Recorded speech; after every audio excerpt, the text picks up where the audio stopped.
My name is Grace Ford-Dirks, and I am so excited to kick off today's presentations by discussing my research on the Crisscross Room, a reconstructed version of the hall from Crisscross House in New County, Virginia. I want to begin this presentation with a few questions that I'd like you all to consider. First, what is the nature of a 20th century room that presents itself as a 17th century room? And how does one create a sense of place and time in a brand new room?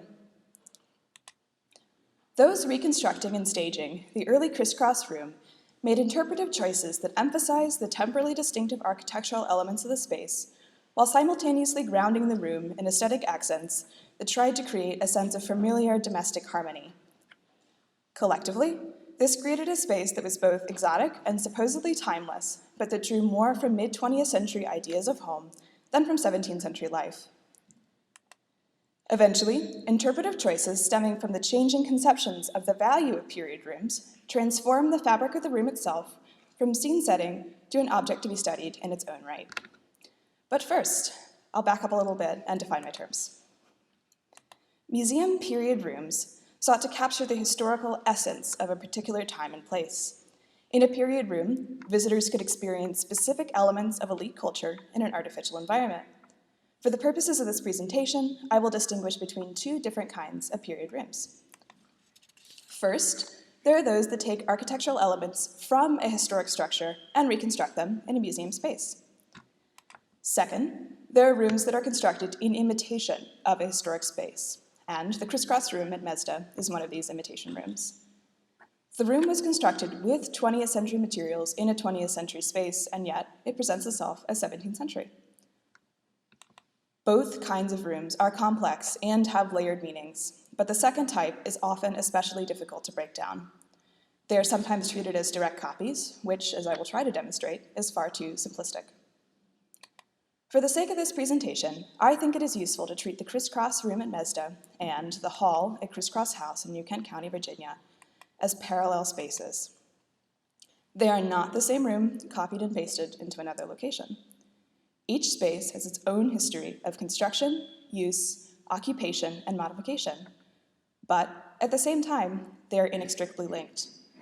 The Crisscross Room is neither wholly a 20th century room, nor a 17th century room, but is somewhere in between.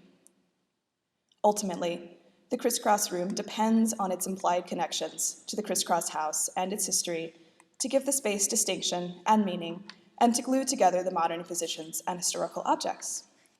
Which, of course, brings us back to perhaps the biggest question of all. Why this room? Why did Crisscross Hall epitomize 17th century Virginia in the minds of those who chose to reconstruct it? In order to break down the layered meanings of the space and to begin to answer that question of why, we need to understand the history of that primary building. Crisscross is located in New County in the Virginia Tidewater here. It's close to Richmond here, about 30 miles away from Jamestown by land, and is bordered by the York River on one side, which of course flows into the Chesapeake Bay. Crisscross is approximately here, situated in between the New County Courthouse and St. Peter's Episcopal Church, both seats of political and social activity for colonial Virginians. In sum then, the Crisscross House was in a well-connected location. It was situated in the middle of various lanes of commerce, political activity, and social networks. According to the Historic American Building Survey and other early 20th century documentation and family lore, Crisscross was constructed between 1685 and 1690. But I'll get back to the question of dates in a few minutes. Genealogies compiled by the family state that George Poindexter Sr., called the Immigrant, built the house in New County for himself and his family after selling off several lots that would later become Middle Plantation and then, of course, later Williamsburg. It's not entirely clear when George Poindexter dies. Several sources list 1693, but St. Peter's Parish Register notes that a George Poindexter died in 1716. It's not clear whether this is George Sr., George Jr., or just someone with the same name. Simple details like these are very difficult to confirm, since New County, Virginia, has some notable gaps in its colonial and antebellum records, lots of fires. But it's safe to say that upon George Sr.'s death, George Jr. inherited the property. Additionally, we do know that based on surviving vestry books and parish registers, that George Sr. owned a number of enslaved people. George Jr. probably inherited these people upon his father's death. And it is highly likely that these people, Harcliffe, Polyphemus, Ariante, Francis, Kate, Tom, Joseline, and others, constructed some or all of Criss Cross House, a sizable brick structure. Interestingly, George's wife Susanna owned at least one enslaved person in her own right, and George Jr. also owned a number of enslaved people, some of whose names are seen here. It's not necessarily clear whether he purchased these individuals or whether they were descended of those enslaved by his father, probably both. The house stayed in the Poindexter family until the early 19th century, when family records state that it passed out of the Poindexter family and through the hands of several other families for the next 100 years. Census records and newspaper ads confirm, though, that the Poindexter family members remained in New Kent County. Some Poindexter family members remained in New Kent County throughout the 20th century. Before I shift to look at the factors that brought Criss Cross to MESDA and the ways in which the house really changed over time, I'm going to add a small wrinkle to what was a fairly conventional timeline for a house like this one. More recent research suggests the house today was actually built a little bit later, in the early 18th century, closer to 1725 than to 1690. This introduces a number of wrinkles, actually. First, the room at MESDA has long been interpreted as a 17th century space. Second, if George Poindexter died in 1693, or more likely, I think, 1716, did he oversee the construction of this house? Well, probably not. I think it's likely that he built a house on that land, but it doesn't seem to be this one. But until modern researchers can access the house, we won't be able to know for sure. That being said, I will work on the present hypothesis put forth by Carl Lansbury and others that Criss Cross, as we know it, is an early 18th century house throughout this presentation. But honestly, I think it's not as important to nail down a precise date here as it is to understand why the 17th century date held such meaning for those studying the house in the earlier decades, and why that earlier date really mattered for those constructing the room as a 17th century space at MESDA. And now I'd like to provide some context to help understand how and why Criss Cross got to MESDA. Throughout the early and mid-20th century, the nation's focus shifted pointedly towards the past.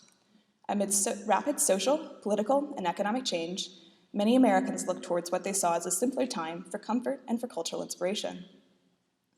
The Colonial revival movement emerged as both a response to and as a distraction from modern anxieties. By defining their own history and memory in contemporary culture, Americans could consciously decide who was included in that tradition and who was omitted.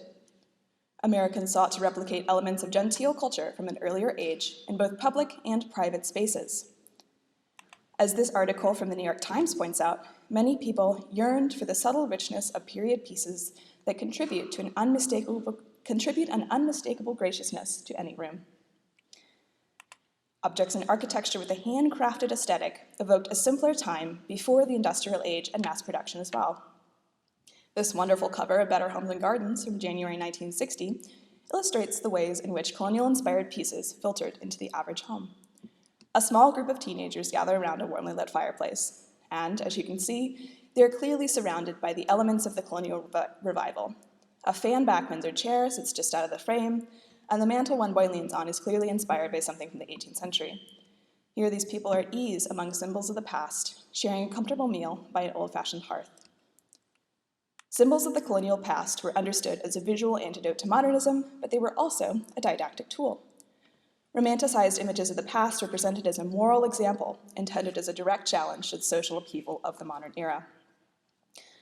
By cultivating reverence for romanticized tradition and heritage, the colonial revival helped to create citizens loyal to an invented American past who would become the next generation of political and civic leaders steeped in patriotic ideology. Of course, such a nostalgic worldview ignored the complexities of the colonial past that we recognize today. Enslaved labor made many of the antiquated comforts of home possible, and the lived experiences of women and children are lost in the colonial revival's fixation on elite white male histories. In the words of one scholar, the colonial revival is a caricature of what the past might have been. But in order to properly imitate the past, Americans had to turn to the source, and that's where we get back to Criss Cross. Throughout the early to mid-20th century, there was a real fascination with finding the country's oldest buildings. Surveys like the Historic American Building Survey expanded the definition of colonial architecture and provided an academic model that allowed Americans to turn their colonial past into a usable one. The Hab survey emphasized Crisscross's early date and highlighted its antiquated cruciform plan, inspiring fascination. And I should point out, if Crisscross turns out to be demonstrably 18th century, it has always been a kind of unique revival of older, significant styles. Tangible and authentic connections to a colonial past were valuable commodities, and the older they were, the better. This excerpt from Better Homes and Gardens is a great, if humorous, example of the desire to physically connect oneself to the past through material possessions. In this case, the author found her connection in a clipping of ivy from Jamestown, which bore a faint fragrance of early American tradition and helped to form the basis of her memory garden. In all seriousness, collecting a clipping from Jamestown and planting it at home is not really all that dissimilar from collecting a room from a historic house and installing it in a museum. Both foster memorial connections to American tradition through physical connections to the past. To add even more complexity, historical memory was fraught with regional consciousness for Southerners especially. Southern regional pride manifested in a desire to have older, more meaningful, and more plentiful connections to American origins than Northerners, New Englanders did, in order to perform national patriotism on Southern terms. The 20th century Jamestown commemorations are a representative example of the ways in which Southerners wove lost cause memory, regional identity, and American patriotism into one complex thread.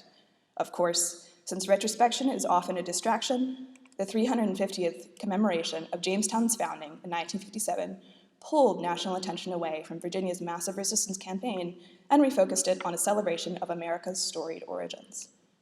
Together, these factors created the environment in which the Crisscross Room at MESDA was constructed. Whether consciously or unconsciously, each of these socio-political movements influenced the way early curators viewed Southern history, the colonial past, and their place within it. And now I think this visual here can really help illustrate how deeply colonial revival ideas of home permeated the crisscross space. Wallace Nutting was famous for his depictions of an invented and highly idealized colonial past. Here, Wallace Nutting's slanting sun rays, here, trimming the pie crust, and here, the Crisscross Room in the 1960s. Whether consciously or unconsciously, curators mimicked the prevailing cultural understandings of the colonial period in order to meet visitors' expectations of what the past really looked like. And now with these conditions in mind, I'd like to discuss how the Crisscross Room got to MESDA and where it intersects with the path of Crisscross House. When establishing MESDA in the 1960s, Frank Horton decided that the museum needed a 17th century space to display objects like the court cupboard. In a 1988 interview, he described how he decided on Crisscross. After looking through a number of surveys, including the Hab survey, he selected Crisscross as the most interesting one in the surveys he examined.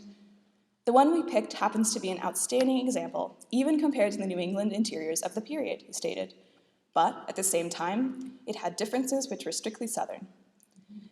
Unlike many other rooms at MESDA, Horton did not want to take the room itself. For one, not all of it was original to the period he was interested in. We know that the house had undergone significant renovations since its construction, many of which occurred in the 1950s, just before the room was replicated at MESDA. When Frank Horton was investigating the house in the 60s, he noticed that the brickwork and interior plastering had been altered to the point that it was difficult to locate the original window locations and sizes. Horton also noted that the fireplace in the hall was missing. "I could have bought the farm, removed the woodwork we needed, then resold the farm," Horton recalled in 1978, "but I couldn't do that. I was in the hopes that somebody would eventually restore the house." Given the very recent restoration, the heavy emphasis is on the implied again. Instead, he decided to commission a local construction company to reproduce the important architectural elements of Crisscross Hall. Many parts of the room were adapted to fit the spatial dimensions of the museum, and others, like the fireplace, were based on conjecture and relied on research done on other fireplaces recorded in the colonial Chesapeake. Even as the museum extrapolated, though, they still retained important details from the original hall. Restorers leaned heavily on the measure drawings from Habs during the construction process. The moldings, especially Horton noted, are very robust and very distinctive in comparison with other buildings of the period. In New England, he stated, they wouldn't have anything nearly that elaborate. The doors, which Thomas Waterman called medieval, and a center post decorated with a unique heart-shaped carving were must-haves. These crucial details instructed the viewer that they were standing in the Crisscross Hall, even as other elements didn't necessarily correspond with the original room and were reconstructed based on conjecture. These archaic details also anchor the room in a storied and much more ancient past. Horton and his contemporaries would have been aware of Waterman, Moorhead, and others' writings on Criss Cross House that effectively backdated the house by aesthetically and rhetorically linking it to much older Northern and European architecture. Henry Foreman, for instance, called crisscross every inch of the medieval house. In choosing a room with noted aesthetic connections to European architectural heritage as a representative example of 17th century Virginia, Horton and his contemporaries further legitimized early Southern architecture, specifically in contrast to early Northern architecture. In this way, the reconstructed Crisscross Room epitomized mid-20th century colonial revival ideas of regional exceptionalism. At the same time, mid to late 20th century photos of the room reveal how and where other historical aesthetic touches were added. In these photos, shiny kettles hang over an electric fire, and a bowl of flowers rests on a table beside the hearth. These touches work together to create a sense of domestic harmony that transcended time and place and played into viewers' pre-existing conceptions of the past. They exhibit very modern, mid-20th century, expectations of a comfortable home, a private home, and a clean home. It's a very selective image of domesticity, calculated to make the room feel familiar. Nevertheless, these settings met visitors' expectations and even served as inspirations for the correct execution of the colonial room. Horton noted in a 1988 interview that one would be surprised to see how many visitors come to MESDA and want to see beauty and interesting arrangements. He noted that this type of visitor often wants to learn more about paint color and furniture stains so that they can be inspired as to what to do in their own homes. Horton noted that while this was not why the museum created the rooms in the first place, inspiring visitors to add colonial aesthetic touches to their own homes was just an added benefit. So I think we're back to the chicken and the egg question here. Did these reconstructed rooms respond to existing aesthetic and cultural zeitgeist, or did they create one? I think in Crisscross's case, there's no easy answer. There's a little of both. Regardless, it's clear that the imitation room perpetuated the simplistic and sentimental image of the colonial period. It derived legitimacy from historical and architectural anchors, the doors, the summer beam, the basic plan. These tangible connections to a specific place and time serve to validate the otherwise nostalgic display. The surprisingly long-lasting imitative version of Crisscross Hall is absolutely a product of the time in which it was constructed, the mid-20th century. Today, the value of period rooms is being questioned as museums introduce more inclusive narratives that present the experiences of marginalized peoples alongside the traditional elite stories. At MESDA, Crisscross looks very different now than it did a few decades ago, which I think you can see. It has gradually transitioned from scene setting to a complex object to be studied in its own right. I think it's fitting that for a room with no straightforward answers, there's no simple conclusion. Museum installations have never been static, nor will they ever be. They constantly evolve as we reconsider our relationship to the past, and they reflect our perspective on the present. So, rather than ending with a solid answer, I'd just like to close by inviting you all to consider a question that a professor of mine always raised. When you look at this room and others, ask yourselves, who wants who to remember what and when? And of course, why? There won't ever be an easy answer to these questions, but the most important thing to do is to keep asking them. Thank you very much.